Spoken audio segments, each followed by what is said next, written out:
This video is brought to you by John Robson Guitar Tuition. If you enjoy the content, please consider supporting the channel by enrolling on a course, purchasing some guitar lessons or a t-shirt, or you can join my Patreon. Now, on with the show. Hello chaps, welcome once again to John Robson Guitar Tuition. As always, I do hope you're well. It's Wednesday, so we're doing a rhythm guitar lesson. Specifically, as you know, over the past few weeks we've been doing blues rhythm guitar, and I thought what I'd do today is just throw it all together into the melting pot. Basically, put it all together and tie a bow on it. All of the techniques that we've been looking at, all in one piece of music that goes like this.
And in case you missed any of the videos that dealt with any of those particular techniques over the previous few weeks, here's a brief explanation of everything that I was getting up to there. Rhythm explanation. Right, what we're going to do today is, as you probably gathered, we're going to be looking at all of the different techniques that we've looked at so far, all in one piece. I've done individual videos, as I'm sure you know, on each of these techniques, so I'll link to all of those in the description. But let's start off with, in no particular order, tell you what, let's look at the first lick in that I played in the piece, which was when I did the original video. I think I called it the SRV Vamp, because Stevie used to do this quite a lot in his playing. So basically, get your thumb around the top like that to grab the root note of whatever chord you want, in this case A7. There's my A note there, and then I want that little triad there, which over that bass note gives us an A minor 7th. We don't want A minor 7th, or we want A 7th. The only difference being that is the third. An A minor 7 has a minor third, which is C, and an A7 has the major third, which is C sharp. So we can add that C sharp in as a hammer-on and get all kinds of, adding this little triad again here.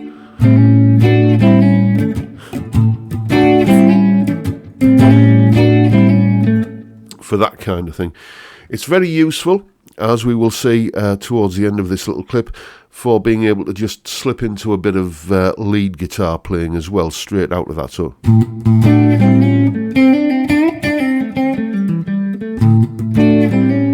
like that. Useful little technique.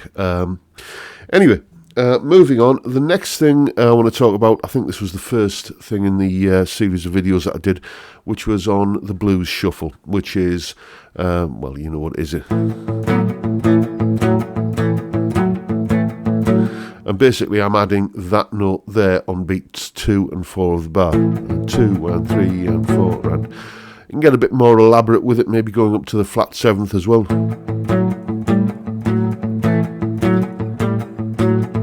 Maybe the odd little bass run in there. Like that. I think in the track I played something like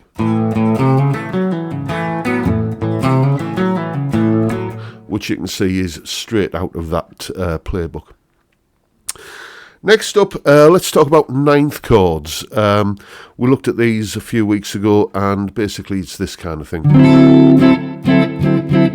So there's your first finger there. Your root note is actually played with your second finger in this shape on the A string. So if I'm looking for a D ninth, there's the D note. Then the first finger sits there, and then you've got this finger here playing this little minor chord triad, which forms part of the chord like this. So that's a D ninth.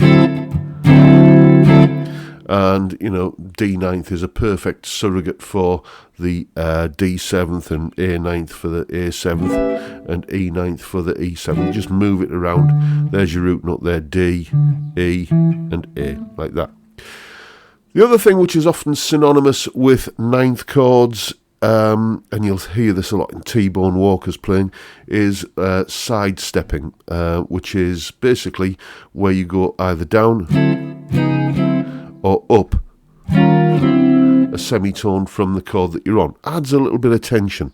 Again, we're going to come back to that later. Briefly, what I find seems to work the best, and feel free to experiment with this, is that if you're staying on the same chord, so if I'm staying on a D ninth chord like that for a couple of bars, it tends to work best to go down and back up. So like that kind of thing. But if I'm going to a new chord, then it seems to be best to approach the new chord from a semitone above. So if I'm going from the A ninth, maybe into the E ninth, like that. So, see what I mean? It just ushers in that new chord beautifully well.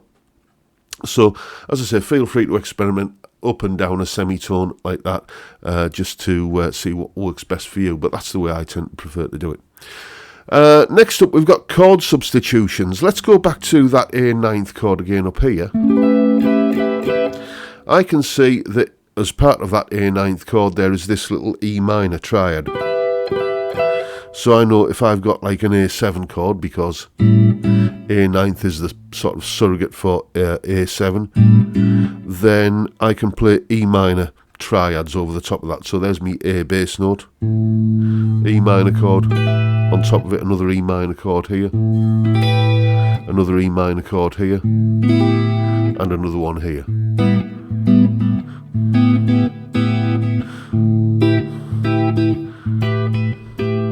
Just a nice pleasant sounding way of expressing that sort of chord tonality.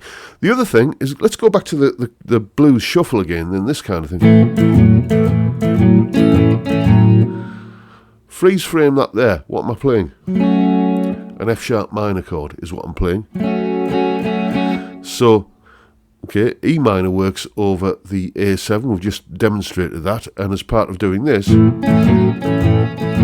you're getting an F sharp minor as well. So let's kind of work it up here. There's an F sharp minor triad there, E minor, another E minor, F sharp minor, E minor, F sharp minor, E minor, F sharp minor.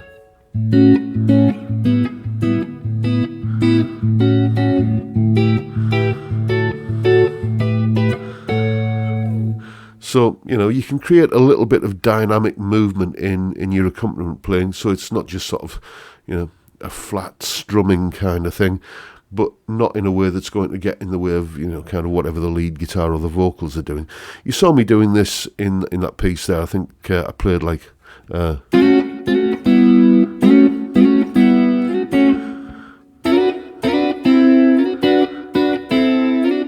So, if you've got, this is the way that you can quickly reference it. There's your chord that you're playing over, so that's an A7.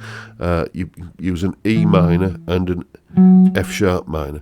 There's the chord that you're playing over, maybe a D7. Use an A minor and a B minor. E7, there's the root note. Use a B minor and a C sharp minor. So that's how you can reference that. Now, the final thing I want to talk about today are what I call tension points. There are certain places within a a 12-bar blues chord sequence. Here's what I'm talking about here, where you can add a little bit of tension, a little bit of drama to proceedings. It's basically on these three places here at the end of this line on the A7 chord, this line on this A7 chord, and this line on the E7 chord. Now, if you are like a blues guitarist with a foot in the rock camp, then chances are when you're adding that bit of tension, what you're going to be doing is via playing a busy sounding lick of some kind. Going back to that SRV vamp kind of thing I was talking about earlier, you know, maybe this kind of thing.